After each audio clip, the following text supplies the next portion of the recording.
세월호의 진실. 누가 우리 아이들을 죽였나?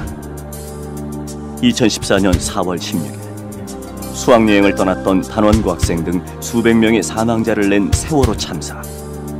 많은 시간이 흘렀지만 아직 침몰의 원인은 베일에 가려져 있다. 해경은 왜 단 한 명도 구조하지 못했나? 통영함 출동 명령을 누가 막았는가? 세월호에서 발견된 국정원 지적사항이란 문서의 정체는 무엇인가?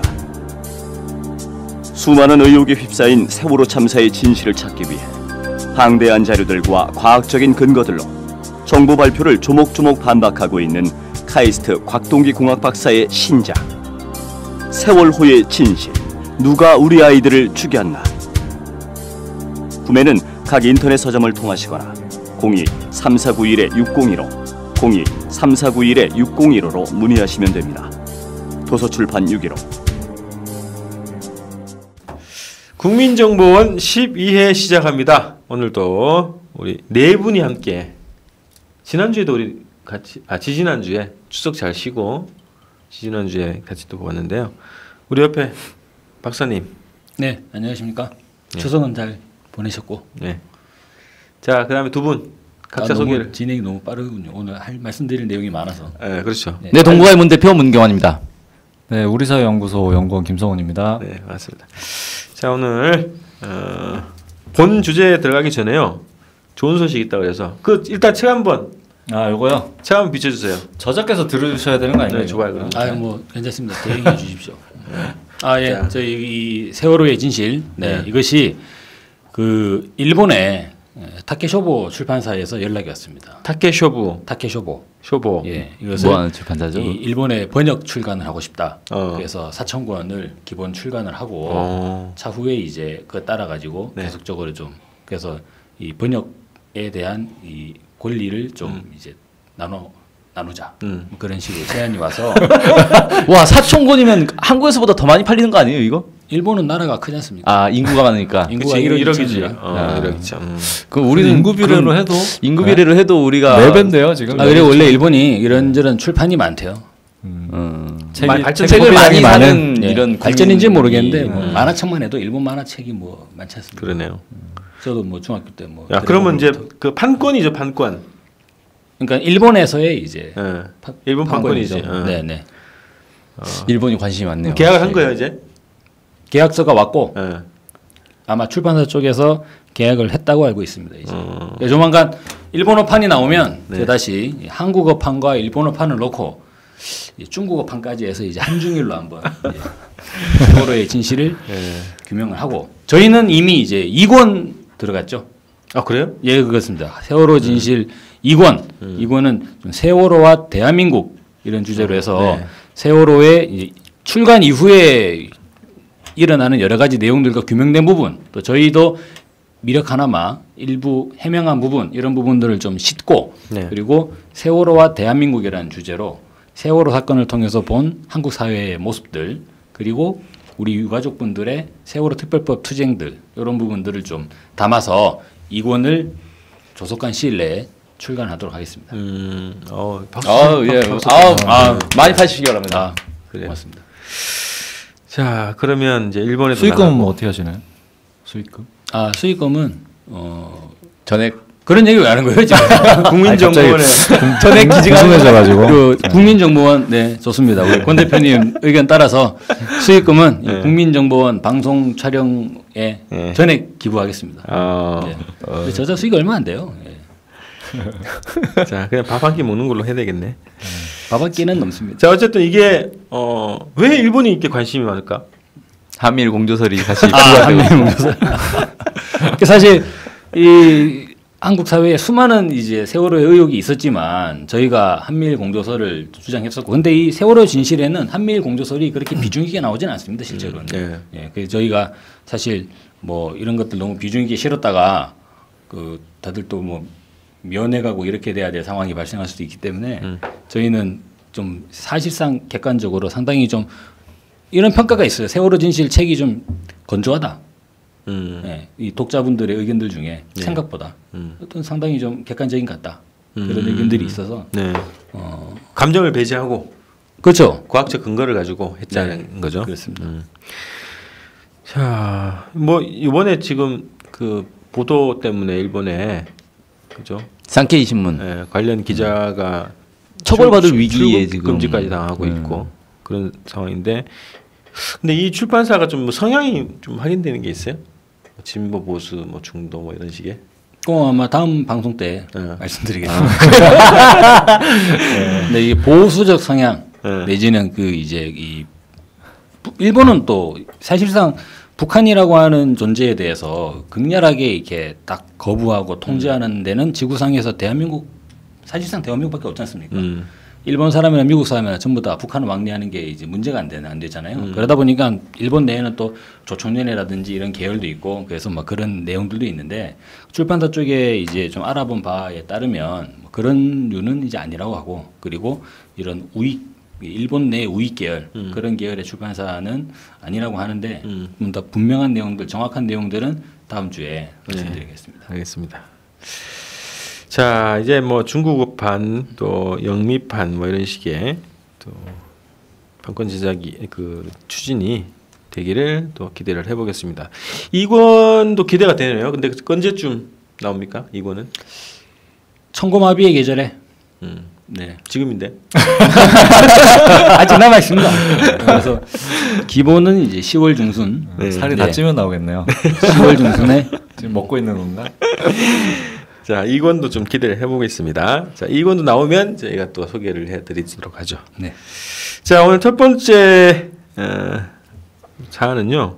어제죠. 어제 박근혜 씨가 국무회의에서 작심 발언을 17분간 혼자 연락에 좀 말했답니다. 그래서 그 내용을 가지고 왜 이러는지, 그래서 지금 세월호 전국에 대해서 한번 지금 그 청와대의 입장 표명 이후에 세월호 전국에 대해서 한번 평가를 해보고 또 전망을 또 해보고요. 또 과제까지 한번 얘기를 먼저 해보도록 하겠습니다.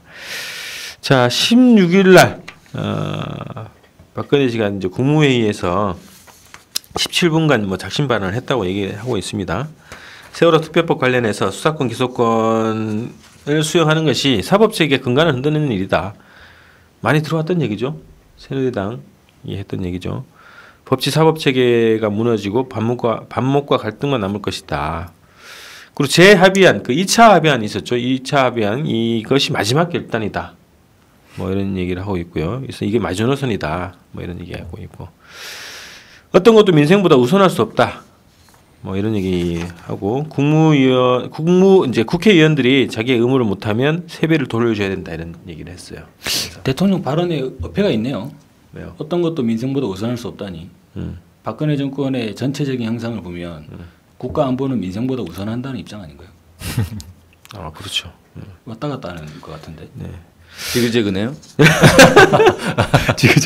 우리가 계속 지그재그다가 아니 민생보다 우선한다는 사람이 7시간 동안 도대체 어디를 갔다 온 거예요? 도대체 민생 탐방 갔다 오셨네요. 그 민생 현장하고 서민들의 생활을 선글라스 체험하기 끼고. 위해서 시장 가가지고 감자의 냄새를 맡고. 그런 게 하고 아닐까. 벙커로 들어가신. 네. 그래서 이런 얘기까지 했어. 이건 정말 이렇게 모욕적인 발언인데, 모독적인 발언인데, 세월호 특별법도 순수한 유가족들의 마음을 담아야 하고 희생자들의 뜻이 헛되지 않도록 외부 세력이 정치적으로 이용하는 일이 없도록 해야 할 것이다. 모독이죠. 모욕적이고. 순수한 유가족들 지금 불순한 유가족들이 지금 농성을 하고 있다는 얘기죠. 자, 그리고 또 중요한 정보를 하나 또 발언을 했어요. 여야 원내대표들은 저와의 만남에서 만났죠. 네. 지난달인가? 저와의 만남에서 이런 내용을 담은 세월호 특별법을 처리하기로 약속했다. 합의가 있었다는 얘기예요. 청와대에서. 그 야당의 원내대표라고 하면 박영선 지금 비대위원장을 그렇죠. 얘기하는 거죠. 박영선 위원장이 원내대표 시절일 거예요. 원내대표. 그리고 이완구지. 네. 이완구 새누리당. 만나가지고 이 합의를 했다는 아니 얘기예요. 근데 통합진보당도 원내대표가 있고 정의당도 원내대표가 있지 않습니까? 있죠. 여야 원내대표를 안 만났잖아요. 야당에 한 명만 만난 거죠. 야당에 한 명만. 뭐 교섭단체 얘기하는 거 아닌가요? 교섭단체 원내대표. 근데 어쨌든 그러면 박영선 원내대표가 아무튼 그때 각하 발언에 당시에 계속 이렇게 토를 달면서 우리가 해설을 해줘야 돼. 이해를 하려면 해석이 필요해요. 어쨌든 그때 당시에 3자 회동에서 그 합의를 해줬다는 거네요.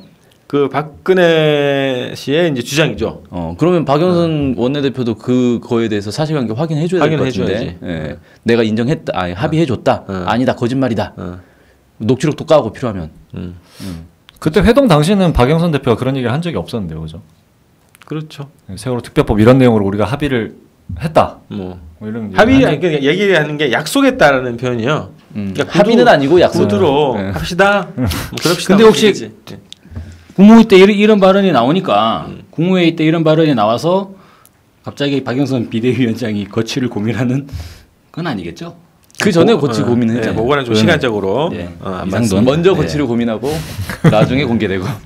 그리고 또 이런 얘기합니다. 하루빨리 특별법을 통과시키고 유가족 피해 보상체를 위한 논의에 시급히 나서달라. 그래서 이게 완전히 기조가 똑같죠 지금 새누리당 그전에 했던 내용하고. 그래서 그거를 청와대 국무회의에서 공식적으로 딱 정리해 준 거예요. 가이드라인을 딱 정리해 주고. 그러고 나서 이 발언이 있고 나서 곧바로 또 김무성 당대표하고 이완구 원내대표 다 불러가지고 지시를 했죠. 빨리 뭘 해야 된다. 이런 얘기를 했죠. 그러고 나서 뭐가 있었죠? 국회의장이 원래 국회의장의 그 입장은 여야가 합의를 보고 와야 이 국회를 국회를 개회하겠다라고 했는데 합의가 없어도 밀어붙이겠다 이렇게 입장이 바뀌었죠. 지금. 그래서 다음 달 1일부터 국정감사 시작된다라고 공지를 해버렸어요. 네. 네. 그러니까 그 일사천리네요, 네. 아주 그냥. 그래서 사전에 무슨 이렇게 조직자가 있었던 것 같아요. 이게 조율을 쫙 했고 그런 것 같죠. 누굴까요? 배후에 있나 누가? 정치인가? 모르겠습니다. 자, 그래서 자, 왜 이 시기에 이렇게 강경 모드로 그동안 한 달 넘게 침묵을 하다가 언급조차 안 했잖아요. 시장 돌아다니면서 막 주워 먹고 막 그죠? 떡 주워 먹고 그리고 다니다가 오뎅 먹고 그러다가 왜 갑자기 지금 시기에 오뎅 먹었습니까? 잘못하면 허위사실 유포로 걸리는데. 부산 가서 오뎅 안 먹었나? 오뎅 먹었어. 오뎅은 너무 이제 이명박 각하가 너무 또 유명해서. 그래서 그렇게 하다가 갑자기 지금 아예 자기들이 직접 만나서 요구하면 언제든 만나겠다고 약속까지 하고 그리고 철저한 진상 조사를 위한 특별법을 약속까지 했던 그 유족들을 아예 면전에 대놓고 얘기한 거죠 지금. 만날 이유도 없고 순수한 유가족도 아니고 수사권 기소권 생각도 꿈도 꾸지 마라 이렇게 이 강경 모드를 하고 나서 착착착 이렇게 빠르게 진행되고 있는데 왜 이 시기에 이런 입장을 표명했을까? 그 얘기를 한번 해보죠. 왜 그랬을까요? 제가 볼 때는 말이죠. 일단 그 7시간 미스테리 있지 않습니까? 이거 가지고 좀 논란이 있었죠. 산케이 신문에서. 그래서 이번에 그 국무회의에서도 그 발언 있지 않나요? 뭐 국민들이 뭐 대통령 너무 모독한다 뭐 이런 그렇죠. 발언도 있었잖아요. 그게 이제 그 얘기잖아요. 그 누구죠? 설훈 의원인가요? 설훈 의원이 연애 발언. 대통령이 연애했다는 것은 거짓말이라고 생각한다. 네. 그걸 자기는 모독으로 이제 받아들인 거잖아요. 그렇지. 그러면 지발절인 거죠. 아니 아무리 나이를 먹어도 연애는 할 수 있는 거지 왜 연애를 못 한다고 생각하느냐? 하원 의원도 하는데 하원 연애도 있고. 뭐 그런 건 아니겠죠. 설마 그것 때문에 모독을 느끼진 않았겠죠, 설마. 예. 근데 어쨌든 이제 이게 그 계속 좀 문제가 됐었잖아요. 사회적으로 막 그 계속 회자가 되고. 그러니까 이게 사실 대통령 입장에서는 기분이 나쁠 수밖에 없잖아요. 자기가 그러겠죠. 마치 무슨 이 불륜도 아니고 이거 뭐라고 해야 되나 아무튼 그런 것처럼 의혹이죠, 의혹. 네. 아니 박근혜 대통령은 미혼 신분이기 때문에 만약에 이제 가사 그 박근혜 대통령이 뭐 그런 뭐 제가 4월 16일을 얘기하는 게 아니에요. 근데 만약에 누구를 이를테면 만났다 프랑스의 사르코지 대통령은 뭐 하잖아요. 이렇게 재혼도 하고 뭐 그 자유롭게 왜냐하면 민주주의 국회는 사회에서 이혼도 하던데. 그럼 할 수 있는 거죠 그거는. 이탈리아는 장난 아니지 않습니까? 뭐 거기는 뭐 이미 막 안 되고. 근데 뭐 박근혜 대통령이 이미 원래 이제 임의가 아니고 미혼 신분이기 때문에 연애라는 게 이를테면 불륜이 아닌 거예요. 그렇게 볼 수 없는 거지. 정상적인 사람이 그리고 그 되지. 상대 남자를 누구나 의혹받는 사람도 이혼을 했기 때문에 사실 상관이 없는 거고요. 그렇죠. 문제가 없는 그 거죠. 뒤로 이혼했지. 아, 그 뒤로 이혼했나요? 4월 16일 이후에 그것 아니, 때문에 왜냐면 이혼했나? 저는 이제 정윤회를 얘기하는 게 아니고, 예. 그러니까 이제 박근혜 대통령 입장에서는 아니, 사실 뭐 안 그래도 지금 뭐죠 이 결혼이나 이런 게 비율이 너무 떨어지지 않습니까? 대한민국 사회가 독신남도 너무 많아지고 이러고 있는 상황에서, 네. 아니, 근데 그게 문제가 되는 게 아니라는 거죠. 그 전혀 이상할 게 없어요. 네, 아무튼 근데 이런 게 이제 자꾸 회자가 되니까 이게 상당히 좀 그 입지가 이 곤란한 상황이었는데 이거를 이제 풀었어요. 어떻게 그 의혹을 받았던 정윤회 씨가 그 시간에 다른 곳에서 다른 사람을 만나고 있었다라는 증언을 했어요. 검찰 조사에서 예. 왜 갑자기 검찰 조사를 받는지는 모르겠어요. 쌍깨 신문 때문에 그렇죠. 그 지국장을 지금 고소를 한 상태잖아요. 참고인 조사를 한 거구나. 네, 그렇죠. 그래서 이게 진짜 허위 보도를 한 건지 아닌지 이걸 이제 확인하기 위해서 조사를 해서 그게 이제 언론에 쫙 보도가 되면서 아, 이 문제는 이제 털었다. 일단 그게 하나가 됐고요. 그 다음에 민주당이 아니죠. 새정치민주연합. 민주당 새로 또 만들었더라고요.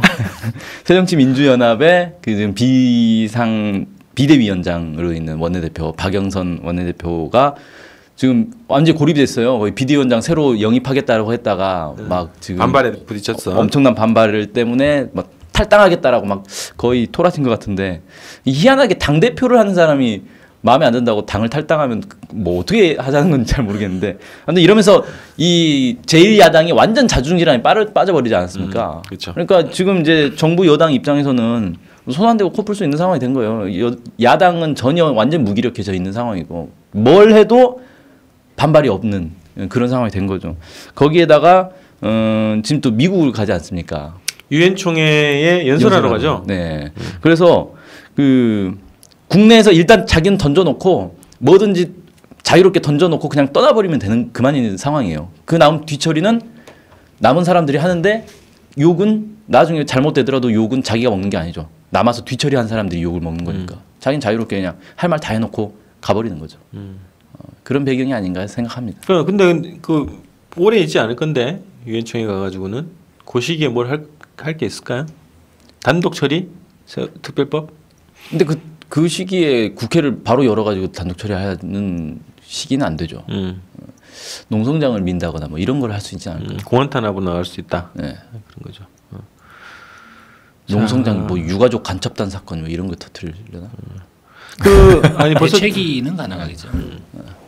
그렇죠. 그게 이제 이를테면 대통령 발언에 따르면 그 이를테면 정치적 의사를 막 유가족을 통해서 하려고 한다는 이런 인식을 가지고 있는데 대통령이 이 정도 던져놓고 갔으면 공안기관이 이제 알아서 공안기관이 알아서 뭘 하라는 거 아닌가. 그렇죠. 이렇게 해도 해석이 된다는 거예요. 그래서 이게 어쨌든 그 내외적인 여러 가지 조건이 형성됐다고 판단을 하고 강경 모드로 이제 밀어붙이는 건데 단순하게 세월호 특별법 자체만으로 이게 전개가 되지 않을 거라는 거죠. 그 외에 아까 말씀하셨던 것처럼 공안정국 조성 그리고 지금 뭐 아시안 게임 곧 시작되는데 본격적으로 시작되는데 이 기간에 벌써 뭐 삐라를 뿌린다든지 뭐 인천 상륙 작전 뭐 기념 행사를 대대적으로 한다든지 그리고 뭐 무인기 나왔죠, 무인기도 나왔죠. 그 다음에 뭐 인권 사진전인가요? 북인권 무슨 대회인가? 그런 것도 합니까? 그것도 지금 이 아시안 게임 기간에 한다는 거예요. 뭐 북인권 무슨 관련 단체들 있잖아요. 단체들의 행사들이 이 기간에 벌어진다는 거예요. 그리고 어제 그 북측 선수단 본진이 왔거든요. 인천공항으로. 저희가 이제 취재를 나갔는데 단일기를 이렇게 좀 큰 거를 이제 깃발로 그걸 흔드는 것까지 제지를 하더라고. 그 정도로 굉장히 이렇게 예민하게 대응을 하고 있고 철저하게 접촉을 차단하고 있고 뭐 그런 거예요.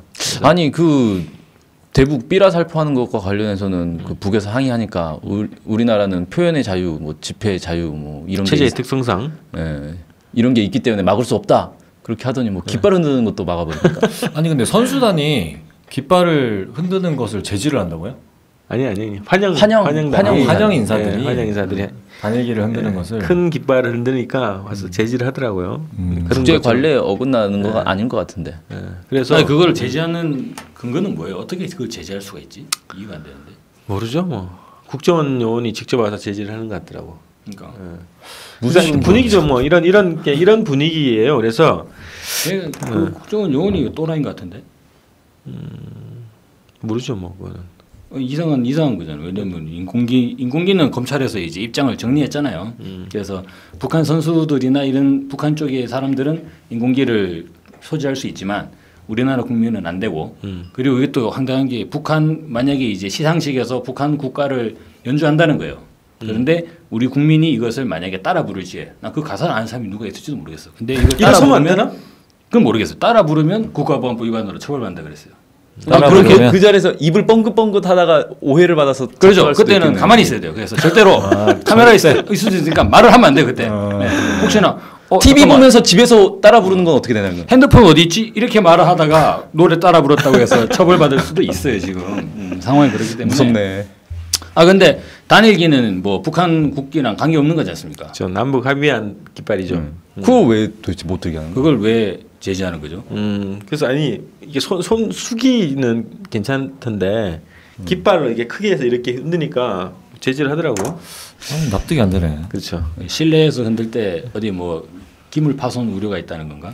어쨌든 이 공안 당국에서는 굉장히 예민하고 그렇게 반응하고 있다는 거예요. 근데 지금 뭐 아시안 게임 앞두고 지금 벌어지는 이 남북 관계 관련한 어떤 행동이나 그리고 지금 이 세월호 관련해서 이 국무에서 했던 발언이나 이게 저는 어쨌든 단순하게 그냥 세월호 전국을 뛰어넘어서 어떤 큰 뭐 움직임의 신호탄 아닌가 이렇게 싶더라고요.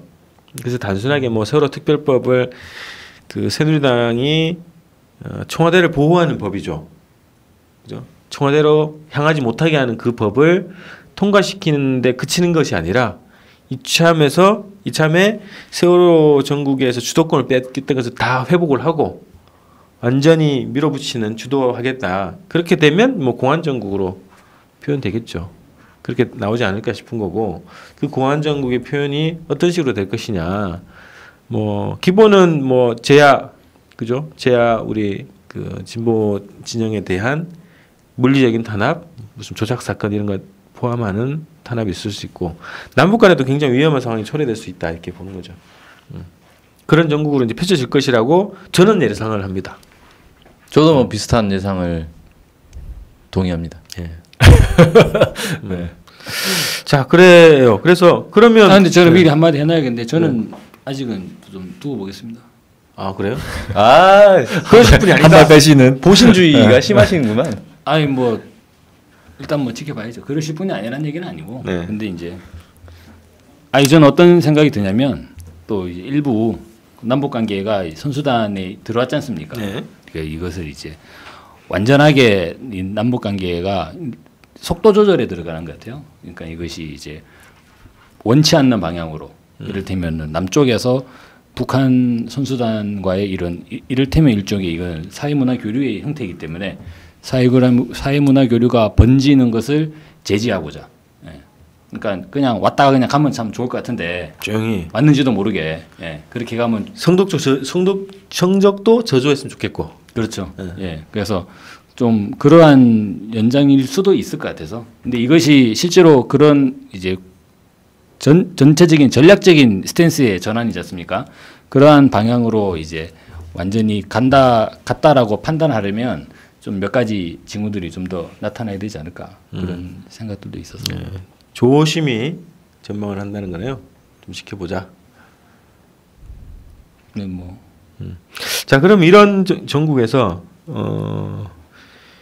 야당도 지금 뭐 이런 판이고 정부는 강경 모드로 지금 입장을 밝히고 있는데 어떻게 해야 될지 진보 개혁 야당 뭐 이런 진영에서 우리 국민들 어떻게 싸워야 될지 의견을 좀 주시고 마무리하죠 이 주제는. 예전은 기본 이건 뭐 쫄 필요 없다는 거예요. 이게 이제 뭐 공항 탄압 다 잡혀간다 막 이런 게 아니라 네. 그러니까 이제 기본적으로 쫓기는 거는 박근혜 정부이기 때문에 그리고 세월호 특별법이나 이것은 우리 이제 그 세월호 대책이나 이런 데서도 유가족분들 김용호 씨나 전부 다 이것은 장기전이다 이렇게 이제 생각을 하고 있는 상황에서 장기전인데 그것이 그 과정에 물론 어려움도 있겠지만 그리고 함께 할 수 있는 국민들은 훨씬 더 많은 것이고 국민 정서가 세월호 특별법이 제정돼야 된다는 여론이 있지 않습니까? 그래서 저희는 그런 여론을 믿고 뭐 하던 대로 계속적으로 뭐 이를테면 옆집에 똥강아지가 아무리 운다 해도 뭐 갈 길은 가는 거지 않습니까? 그런 모습이 필요하지 않나. 전술적으로 뭐가 필요할 것 같아요? 저는 그 페이스북에 그걸 썼는데 국회 총사퇴, 국회의원 총사퇴, 배수진을 쳐라. 아니 그거는 가능한 얘기를 하셔야 될 것 같은데 국회 총사퇴가 가능한 거예요 지금? 아니 국회의원. 세월호 특별법이 가능한가요 지금? 아니 그러니까 국회의원 구조에서? 총사퇴가 네. 아니, 전술적으로 네. 지금 우리는 세월호 특별법 제정이라는 목표를 향해서 어떠한 전술적 수단을 쓸 것인가 이런 논의를 하고 있는데 만약에 국회의원 총사퇴면 국회의원 총사퇴가 가능하냐? 그래서 지난 방송 때 저희가 그 얘기했지 않습니까? 야당 국회의원들은 전부 다 광화문으로 집결해가지고 박근혜 대통령 면담을 요구해야 된다. 예. 근데 지금 그것도 지금 잘 안 되고 있는 상황이지 않습니까? 그래서 저는 야당 국회의원들이 계속적으로 농성장으로 결합을 하면서 이 분위기를 계속적으로 키워야 될 것 같아요. 왜냐하면은 이 새정치민주연합에 계신 국회의원분 중에 모든 분은 다 그러지 않겠습니다만 이 국회의원직을 정말로 자기의 모든 이 것보다도 소중히 여기시는 분들도 없다고는 말할 수 없지 않습니까? 네. 예, 그런 면에서 국회의원 어차피 총사퇴는 안 된다. 네, 국회 총사퇴. 예. 내 목에 칼이 들어와도 그것을 안 하려고 하는 의원들이 저는 계실 것 같아요. 그래서 차라리 국회의원직을 총 내려놓는 것보다는 농성장에 한번 얼굴 비치는 게 더 낫지 않느냐. 국회 등원하지 말고 네. 등원 거부. 등원 거부와 광화문 집중. 어때요? 괜찮네요. 괜찮아요? 오히려 국회 해산 얘기가 엊그저께 그 새누리당 안에서 막 나오더라고요. 지금 국회 해산 시켜야 된다. 우리 아무것도 못 하고 있다 지금. 근데 그 이제 원인은 밖에서 저렇게 싸우고 있기 때문이다 지금. 그러니까 우리가 주도해가지고 국회 해산 시켜야 된다. 세비 다 반납하고 이런 국회 얘기들이 해산하고 조속한 시기에 총선을 다시 하는. 네, 뭐 그런 주장들이 그 새누리당 의원들 입에서 나오더라고요. 그래서 제가 그 대표님 방금 국회 해산 얘기하시는데 좀 솔직히 좀 깜짝 놀랐습니다. 총사퇴죠. 국회 해산이 아니라. 네, 국회의원 총사퇴. 총사퇴. 그러니까 야당이 할 수 있는 최후의 배수진이잖아요. 그렇죠. 그죠? 아니 국회 자체를 공동화시켜 버리는 거죠. 근데 어쨌든 새누리당에서 뭐 국회 해산 얘기가 나오는 거는 총선 다시 하면 자기들에게 압도적으로 유리하다고 판단하는 거 아닙니까? 지금 뭐 새정치연합 저러고 있으니까 다시 그런 총선하면 의원들이 꽤 있다. 뭐 730 재보선의 결과가 그것도 될 있고 것이다. 뭐 지금 뭐 당 대표가 탈당을 할 박영선 대표 본인이 스스로 탈당하겠다고 나서는 판에 참 가능하지 않은 가능한 시나리오다. 새누리당 입장에서 보면. 그 지금 단독으로도 국회를 열겠다는 거잖아. 새누리당은 그죠? 가능하죠, 그리고 기술적으로도. 이게 그 법을 통과시킬 수 있는 의석수도 가능한 거고. 네. 그럴 때 그럼 야당은 어떻게 해야 되는가? 국회 등원 거부하고 광화문 농성을 해? 그걸로 CR이 맥힐까? 단독으로 처리를 해버리지 않을까? 지금 이 박통이 지금 가이드라인을 설치했는데, 그죠? 소수 정예를 파견을 해서 국회를 점거를 하고 필리버스터로 일단 법 통과를 막고 양동 작전을 별로 이 가슴에 안 나왔네. 그 전술이. 그래요. 좀 등치 건장한 국회의원들 몇 명 모아서 최루탄 준비시켜서 아니 그래서 지금 국회 선진화법을 먼저 개정을 해가지고, 그죠? 그것도 막으려고 하는 거 아닙니까 지금? 그러니까 일단 그거를 통과시키고 단독 날치기를 할 수 있는 적인 조건을 만들어 놓고 단독으로 처리하겠다라는 구상인 것 같은데 새누리당과 정부는 그렇죠. 그런 얘기가 실제로 나왔고 예. 국회 선진화법에 대한 불만이 막 터져 나오고 있죠 지금. 예. 그 위헌 심판 청구하지 않았어요? 새누리당에서? 그렇게 알고 있는데. 그건 잘 모르겠어요. 아닌가? 예. 네. 근데 그렇게 되면 그 수순은 야당이 국회를 등원하든 안 하든 밀어붙이겠다. 그죠? 가겠다 이런 거 아닌가요? 이것 때문에 지금 민생이 지금 파탄나고 있다 이렇게 주장하잖아. 그렇죠. 그죠? 근데 제가 볼 때는 지금 상황에서 새누리당이 그렇게 했을 때 야당에서 이걸 막을 수 있는 힘이 없어요. 그러니까 제1야당도 마찬가지고 나머지 뭐 군소 야당들 국회의원 몇 명 되지도 않고 이 힘으로 막을 수 있는 게 없거든요. 그러니까 정치권에서 일어나는 이 새누리당과 정부 여당의 이 전횡들은 지금 뭐 정치권의 뭐 야당들에게 맡겨가지고는 막을 수 있는 방법이 전혀 없고 어떤 전술을 짜도 저는 안 될 거라고 보고요. 지금 오히려 이제 국민들의 힘으로 이 항쟁을 해야 된다. 군도 영화 보셨죠? 야, 뭐 내란 선동 혐의. 내란이야 밀란인데? 밀란 내란이 아니에요, 밀란이지. 밀란, 예, 머리에 뿌리는 거 있잖아요, 밀. 아 그게 필요하다. 아니 근데 전술을 얘기하라니까 이거는 그냥 거의 기조를 얘기하는 감동이 없어요. 자 현실적으로 지금 어려운 상황이라는 거예요, 그죠? 이쪽 정부 여당은 하여튼 거침없이 밀어붙이겠다는 거고 거기에 대응하는 정치권 안에서의 야당은 좀 질일 멸렬하고 뭐 이런 상황이기 때문에 국회 안에서 뭔가를 막고 뭐 하기는 굉장히 어려운 상황이다 이런 거죠. 그래서 저는 군소 야당이라도 모두 선도적으로 뭐 어떤 그런 것을 견인하는 역할이 필요하지 않겠는가 이런 거죠. 그래서 아까 말씀하셨던 것처럼 뭐 항쟁을 하기 위한 이 어떤 불씨로서 역할 그래서 국회의원 총사퇴를 하자 그리고 선도적으로 딱 던지고 그런 정도의 각오를 가지고 해야 좀 이 여당의 날치기나 전쟁을 막을 수 있는 최소한의 힘이 생기지 않을까 싶은 거예요. 이렇게 정리할까요? 네. 네. 자, 어쨌든 정부 여당은 거침없이 밀어붙일 것이다라고 예상을 하고 이게 맞는 진보 개혁 진영의 어떤 역할이 필요하다 이런 생각이 듭니다. 자, 두 번째 주제는 자 지난 그 추석 전에 그 김호준의 파파이스 방송에 새로운 의혹과 주장이 나왔죠. 사고 원인과 관련해서 새로운 주장인데요. 그 김지영 감독이라고 영화 이제 100년 전쟁 있잖아요. 다큐멘터리 그 대선 전에 공개돼서 지금 500만 넘게 시청하셨다고 하는데 김지영 감독이 이 데이터를 꼼꼼하게 분석을 해가지고 이 세월호의 당시의 그 움직임에 대해서 좀 분석을 하셨더라고요. 그래서 일명 뭐 세월호는 침몰하기 전에 지그재그 운행을 했다라는 걸로 이렇게 표현을 하시는데 요거에 대해서 저희가 깊은 분석은 못했고 아직 데이터가 아직 확보가 안 됐고 그래서 간단하게 관련 요 그 김정 감독의 주장에 대해서 간단하게 좀 언급을 하고 좀 넘어가려고 합니다. 그래서 지그재그라는 것이 사고 초기에 관련한 증거들이나 증언들이 있었는지 이거 좀 들어보고요. 그다음에 요 주장에 대해서 지금 그 법정에서 요 관련 그 자문단에서 반응이 나왔어요. 그거 좀 들어보고 그다음에 이것을 검증하기 위해서는 어떤 게 필요한가 과제를 좀 찾아보는 세 가지 방식으로 좀 간단히 언급하고 좀 넘어가겠습니다.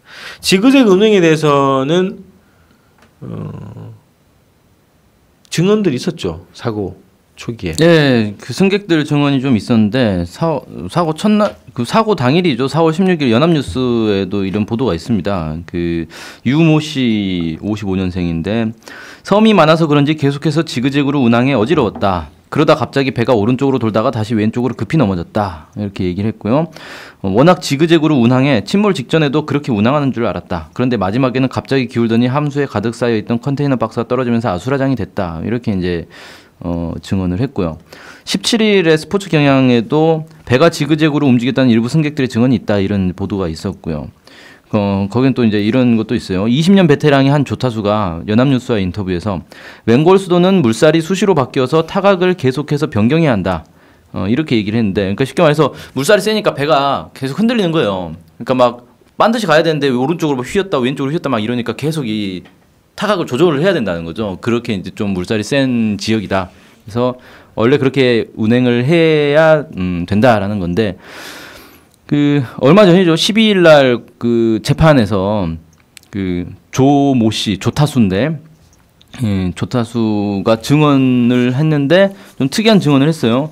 원래 우리가 알고 있는 건 우연 15도 변침 뭐 이렇게 알고 있는데 그게 아니라 좌현으로 조타기를 틀었다는 거예요. 이 사람 얘기는. 그래서 도대체 뭔 소린가 했더니 이런 얘기입니다.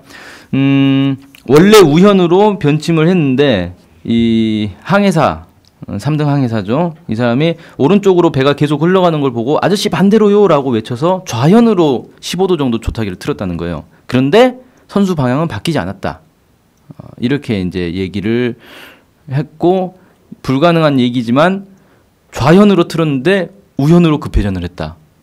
세월호가 이렇게 이제 증언을 합니다. 그래서 이게 그 무슨 소리냐, 말이 되는 얘기인가 뭐 이렇게 좀 논란이 있기도 하고, 이준석 선장 같은 경우는 그 조타실에 갔더니 타각 지시기가 우연 15도에 고정돼 있었다 뭐 이런 식으로 얘기를 했잖아요. 그래서 좌현으로 틀었다는 게 이게 신빙성 있는 얘기인지 뭐 논란이 되고 있는데, 제가 이제 이걸 소개한 거는 우연으로 틀었다가 배가 오른쪽으로 넘어가니까 좌현으로 다시 틀었다 뭐 이런 증언을 있는 걸로 봐서는 이 전부터 계속 이렇게 배가 뭐 오른쪽으로 갔다가 넘어갔다 왼쪽으로 다시 가고 막 이런 과정이 있었다고 충분히 짐작할 수 있지 않나 이렇게 좀 보여집니다.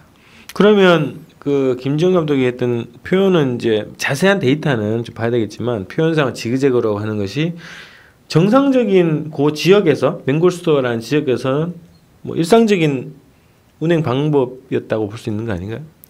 글쎄요. 근데 이게 좀 이제 애매한 게 사실 일상적인 건지 확인하려면 거기는 어차피 다른 배들이 지금 계속 왔다 갔다 하고 있지 않습니까? 그 배들을 확인해 보면 금방 알 수 있을 것 같고요. 그렇겠죠. 예. 근데 여기서 그 승객들의 증언, 지그재그 증언은 제가 볼 땐 좀 검증은 필요하다고 봅니다. 왜 그러냐면 그 큰 배 안에 사람이 타고 있는데 이 배가 뭐 자동차 뭐 오른쪽 갔다 왼쪽 갔다 핸들 틀듯이 이렇게 움직일 수 없는 거잖아요. 배라는 게 이제 워낙 크다 보니까 천천히 이렇게 회전을 할 텐데. 네. 과연 배 안에 있는 사람이 이게 오른쪽으로 지금 회전하고 있네, 왼쪽으로 회전하고 있네, 이걸 알 수 있는 상황인가? 이게 좀 의심스럽고, 그렇다면 이 사람들이 지그재그라고 느꼈다는 건 사실은 지그재그가 아니라 배가 기우뚱거리는 거, 왼쪽으로 이렇게 기울어졌다가 오른쪽으로 기울어졌다가, 이걸 마치 우리가 왜 이 자동차나 이런 거 탈 때도 그렇게 느끼잖아요. 왼쪽으로 기울어지면 이거 회전하고 있는 거네? 이렇게 느끼잖아요. 땅이 기울어졌네 이렇게 느끼지 않잖아요. 그래서 아마 그걸 이렇게 지그재그로 이렇게 생각한 게 아닐까 이렇게 좀 해석을 할 수도 있는 거죠, 사실. 김지영 감독은 뭘 주장하는 거예요, 그래서 이 지그재그로 운행을 한 결과 나타날 수 있는 현상이 두 가지라고 얘기를 하더라고요. 근데 하나는 이제 우스갯소리로 그 옆을 지나가던 그 둘라 패밀리호인가? 그 호가 놀라게 하는 효과가 있다. 뭐 사실 의미가 없는 거잖아요. 아니면 뭐 놀라게 해서 뭔가 신호를 보내려고 했을 수도 있죠. 여기 뭐 인질 사태가 벌어졌다 뭐 이런 걸 보내려고 했는지 모르겠지만, 아니면 이제 두 번째는 뭐냐면은 이게 배를 자꾸 흔들어 가지고 고박을 푸는 효과가 있다. 고박을 느슨하게 묶었을 때 이걸 자꾸 흔들면 고박이 끊어진다거나 풀릴 수 있지 않겠느냐. 그러면 이걸 이제 종합해 보면 뭐 첫 번째 가설은 사실 큰 의미는 없는 거고요. 두 번째 이제 이유라고 놓고 보면 고박을 풀어서 화물을 쏟아내려는 목적에서 배를 일부러 흔들었던 것 아니냐라고 이제 추정을 할 수는 있는 거죠. 고의설이라는 거죠. 그렇죠. 자, 그래서 그거는 뭐 저희가 자료를 더 확보해가지고 분석을 좀 해보고 검증을. 이 관련해서 그 재판 과정에서 어떤 그 전문가의 입장이 나왔죠. 9월 16일에 그 검경 자문단장이라고 하는데 허영범이라는 사람이 누군지 모르겠어요. 그냥 단장이라고 해서. 그럼 참 자문단장 아무나 할 수 있는 것 같아요. 그쪽 계통에서는 유명한 사람일 수도 있죠. 그러니까 뭐 원래 이제 관로에서 직책을 내지 않습니까? 이를테면은 천안함 사건에서도 천안함 민군 합동조사단 단장이 이제 윤덕용 카이스트 교수라고 딱 나오거든요. 우리 과 교수였어요. 예. 그 사람이 그럴 줄 몰랐네. 근데 이제 그 허영범 단장이 뭐라 그랬냐면 배의 위치, 그러니까 지그재그 설에 대해서 뭐라 그랬냐면 배의 위치, 무게 중심, 나아가는 방향이라는 의미를 몰랐던 것으로 황당무계하다 이렇게 이야기를 했죠. 그러니까 그 기사화된 멘트 정도는 그렇게 된다는 거죠. 다운표된 내용이 이걸 딱 보니까 저는 허영범 단장의 진술이 황당무계해요. 아니 개념을 잘 모르니까 엉터리 주장을 하는 거다라는 얘기잖아요 지금. 그래서 원래 자문이라고 하는 거는 자문은 이제 그건 이런 겁니다. 이건 이런 겁니다라고 해설해 주는 사람이죠. 조언을 해주고 부족한 내용들을 채워주는 게 자문위원의 역할이잖아요. 그렇죠. 황당합니다. 이거는 자문위원이 할 말인지 모르겠어요. 아니 그리고 뭐 무게 중심이나 뭐 위치나 뭐 이런 것들의 개념을 잘 몰라서 그렇게 황당한 주장을 하는 거다라는 건데 아니 그럼 자문위원이면 그 개념을 잘 설명해 주면 되는 거 아닙니까? 그러니까 설명 안 하기 때문에 왜 이럴까? 설명해 주고 아 이런 데이터들은 이런 의미에서 이렇게 해석하는 게 맞다. 이렇게 그렇죠. 설명해 주면 되는 거죠. 그래서 이걸 해명을 해야 되는데 지금 세월호 전국에서 박근혜 정부가 나타나는 모습들을 보면 전부 다 말을 안 해요. 말을 안 해? 대통령 7시간도 이게 국민들이 아무 문제가 없는데 7시간 동안 뭐 했냐 라고 하면서 그 최보식 칼럼에서 대통령이 비선을 만났다는 황간의 풍문이 거기 인용될 리가 없지 않습니까? 왜냐하면 이거는 대통령이 7시간 동안 뭐 했는지 말을 하면 되는데 대통령이 무피권을 행사하고 있는 거예요 지금. 이것도 마찬가지지 않습니까? 그럼 배가 그 이른바 지그재그 운항설에 대해서 배의 위치와 배의 무게중심과 나아가는 방향이 어떻게 이루어지는 게 맞는지에 대한 설명이 되면 되는 건데 그렇죠. 그냥 황당무계하다. 그러니까 정치적 발언을 한 거네요. 과학자의 과학적 발언을 한 게 아니라. 네. 그래요. 그러면 모든 게 다 황당무계하죠. 어떻게 한 명도 구조하지 않았어요. 황당무계하죠. 어떻게 통영함은 출발하지도 않았어요. 정말 황당무계하죠. 네. 어떻게 국정원에 연락하게 돼 있어요. 황당무계하지 않습니까? 그리고 그 자문단장은 그런 얘기도 했죠. 그 뭐지 AIS 신호 끊긴 거 그거 왜 그런 거냐 이런 의혹이 있는데 그것도 그냥 한마디로 딱 답을 합니다. 기술적으로 가능한 거다. 그냥. 근데 끊기는 것도 기술적으로 가능하면 그렇잖아요. 계속적으로 그게 끊기는 기간이 5분 동안 막 그죠? 이런 식으로 계속 끊기는 게 수차례 계속 반복되는 그런 시스템이 과연 얼마나 의미가 있는 거냐. 뭐 이런 의혹들을 기본적으로 던지는 건데 사실 그런 데도 되고서 그냥 기술적으로 가능한 현상이다 이렇게 얘기를 하고 또 하나는 뭐냐면 그 제주도까지 그 VHF 통신을 하지 않습니까? 거기에서 이제 90km 떨어진 곳까지 어떻게 통신이 가능하냐. 일각에서는 기술적으로 불가능한 거다 이거는 이렇게 주장을 하는 사람들이 또 한편에 있는 반면에 이분 같은 경우는 기술적으로 가능하다 또 이렇게 또 주장을 하고 근데 내용은 없어요. 그냥 사실 그 기술적으로 불가능한 게 뭐가 있겠어요. 네. 다 가능하죠. 7시간 그렇죠. 동안 뭐 가능하죠. 심지어 기술적으로 또 뭐 가능한 거는 또 가능한데 불가능한 것도 뭡니까 또. 기술적으로 불가능한 게 없잖아요. 사실 보면은. 그렇죠. 핵 폐기물 투기도 가능하죠. 뭐든지 뭐 아니 기술적으로는 이른바 뭐 불가능한 게 뭐가 있겠어요. 다 아니 뭐 왼쪽으로 꺾었다가 오른쪽으로 고위침을 할 수도 있는 거지 기술적으로. 불가능한 건 아니잖아요. 그러니까 의혹 제기를 하는 건데. 네. 충분하시네. 좀 그러니까 그렇더라고요. 그러니까 이 사람 딱 느낌이 멘트를 딱 보니까 느낌이 이 사람이 아니 근데 저는 어떤 느낌 받냐면 이 사람 법정을 무시하는 것 같아가지고 검경 자문단장이라는 사람이 자기가 검경에 뭐 하여튼 뭐 자문단장이라는 뭐 이제 명함이 하나 있다는 건지는 모르겠지만 딱 뉘앙스가 이 검사의 질문을 무시하는 듯한 태도가 있지 않습니까? 검경 자문단장인데 그래? 자기가 장이니까. 느낌은 제 느낌은 이 무식한 놈들아 다 가능하니까 의혹 제기하지 마 이런 느낌으로 딱 들리네. 그렇죠. 그럴 수도 있어요. 그래서 이 사람 이 검경 여기 자문 받아봐도 소용이 없겠네. 자, 그럼 그 다음에 이제 그러면 우리가 요거를 더 좀 과학적으로 검증하기 위해서 뭐가 필요하죠? 지금 어떤 자료나 이런 게 필요한가요? 일단 그 이제 사고 직전에 이 항적 기록이 더 정확하게 나와야 되는데 지금 뭐 AI 시스템도 없는 상황이고 그러다 보니까 결국은 레이더 영상이 그나마 이제 끊김없이 구할 수 있는 자료가 아닐까. 그럼 레이더 영상을 더 자세한 정밀한 레이더 영상을 확보를 하는 게 필요할 것 같습니다. 근데 지금 군에서는 뭐 관련 자료들 뭐 군사 기밀이다 이래가지고 안 넘겨주고 있는 거잖아요. 그걸 받는 게 당시에 실제 지그재그였는지 아닌지부터 시작을 해서 좀 사건의 실체를 아는데 더 이 필요한 자료가 아닐까.